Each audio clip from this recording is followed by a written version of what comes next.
We are back here on the Chip Shot Football Podcast to continue going over our game reviews of each of the wild card games that we had over the weekend. We didn't get to all of them yesterday, so the last two games that I have on here were definitely worth talking about because, especially this game between the Eagles and Green Bay in the wild card round, where the Eagles ultimately advanced to the divisional round, and the Packers got pretty beat up in this game, right? They got bullied, as I wrote there in the title, because if for any reason you didn't catch a good amount of this game, all you had to see was Dallas Goedert's touchdown from this game to kind of understand what this matchup was all about, right? That was only one of the plays where the Eagles beat up the Packers pretty well, and they ended up winning 22-10, but it definitely felt like it was one of the most comfortable 12 point, 10 point, double digit wins I've ever seen, because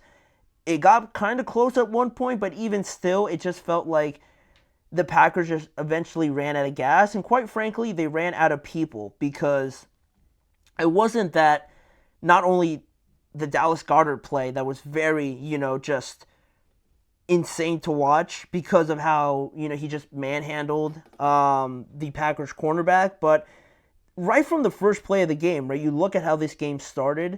The Packers received the opening kickoff, and Oren Burks for the Philadelphia Eagles smacked Keyshawn Nixon right, in his face mask and forced a fumble on the first play of the game, which was recovered by Jeremiah Trotter of the Eagles. And right away, the Eagles took that. They scored from it, setting the tone of what this game was going to be like throughout all of these 60 minutes. And it wasn't just that Nixon fumbled, but it was the fact that one of their offensive linemen, Elton Jenkins, also got hit hard by Nolan Smith from the Philadelphia Eagles, and that pretty much took Elton Jenkins out of the game for the rest of the game. And then later in the contest, we saw Romeo Doubs go down with an injury, with a head injury it looked like, and he was clearly not in any condition to return after that. And then, there's a couple more guys, right? We had Reed Blankenship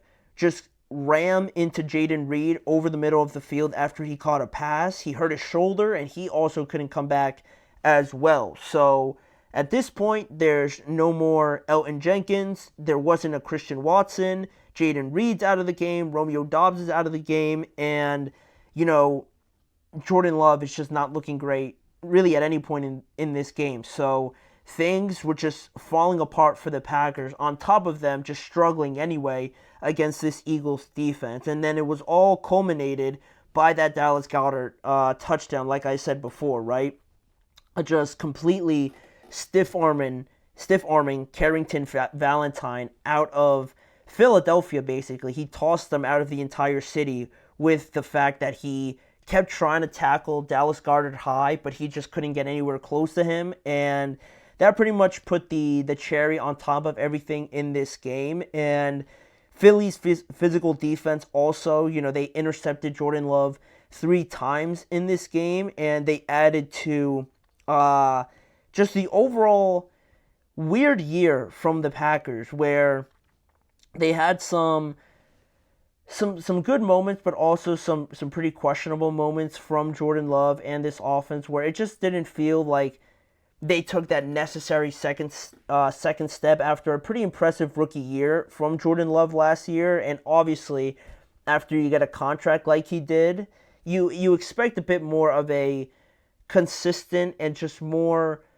trustworthy performance from Jordan Love week in and week out, and you just never really got that feeling, I think, all year. And it was pretty evident in his record against all the top teams, like the Eagles, like the Lions, like the Vikings, and all those top teams in the NFL. He was actually 0-6 against all those teams, and he has thrown for 8 touchdowns and 8 interceptions in those games as well. So it's not very optimistic about Jordan Love and his situation with the Packers and just the overall year that he had. Very much a a neutral step at best, a sideways step at best, if you will. It definitely wasn't a step forward, and I wouldn't say it was a complete step back because they at least made the playoffs and they were pretty competitive, albeit with the Lions and the Vikings as well. But, not winning those games definitely has you painted in a different way than, the Eagles who are able to win these games, or the Chiefs, who always win these games. The Lions won most of their games as well. So you're not quite in that category where I think a lot of people heading into this year were very, very high on the Packers, especially after last year. So that was pretty disappointing. And also, Philadelphia's offense, talking about them now a little bit, they didn't really do much, it seemed, in this game. Jalen Hurts only threw for 131 yards.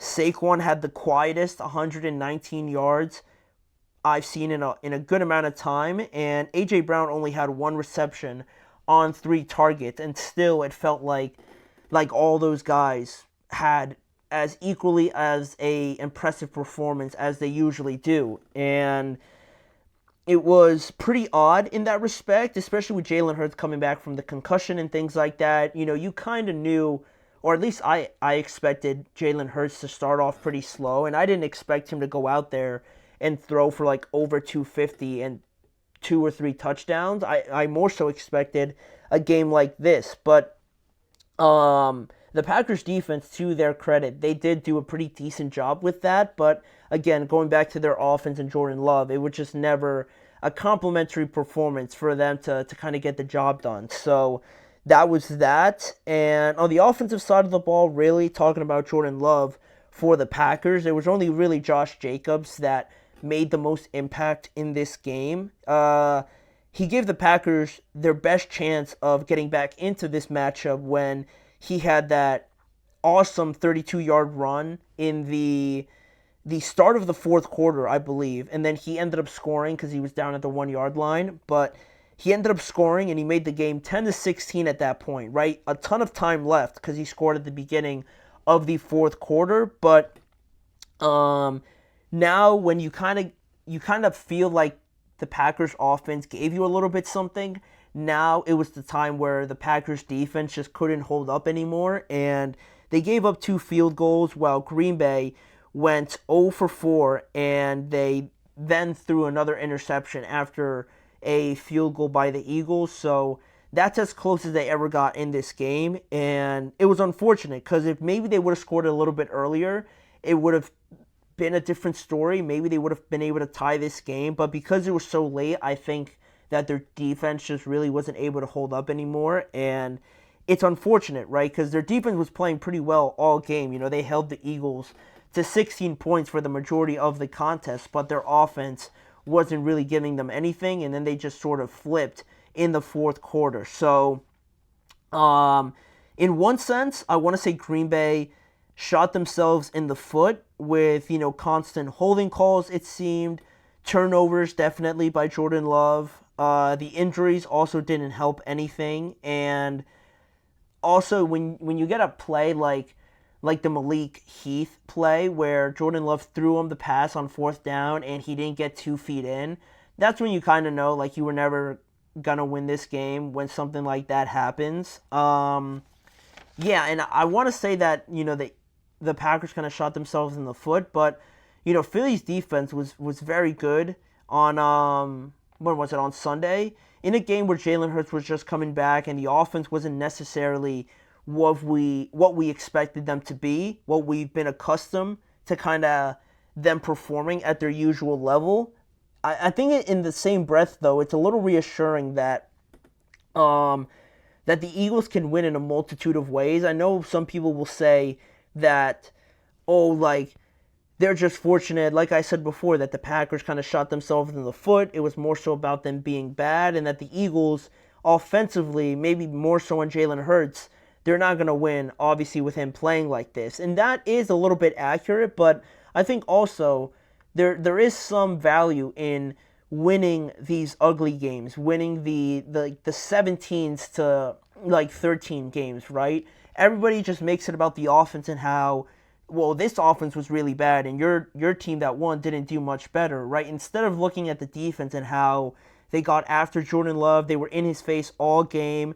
They brought the physicality all night long, and they turned over Jordan Love on 3 different times. So I think just not enough people kind of put value into that, and instead like to look at this offense and say, oh, they're not going to beat anybody like this, like they're going to be eliminated in the next round.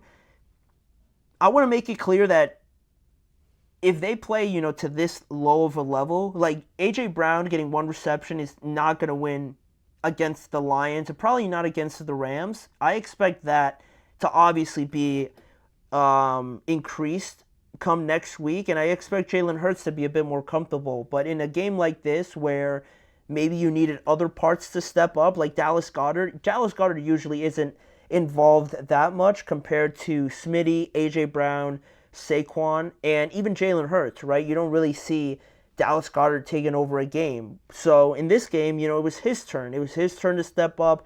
It was the defense turn to step up, the special teams turn to step up, and they did that. And I think there's some reassurance in that the Eagles can find something to work with when their offense, when their star quarterback, when their star receiver isn't necessarily having a usual type of game. So I do expect that to get better against the Rams now going into the weekend.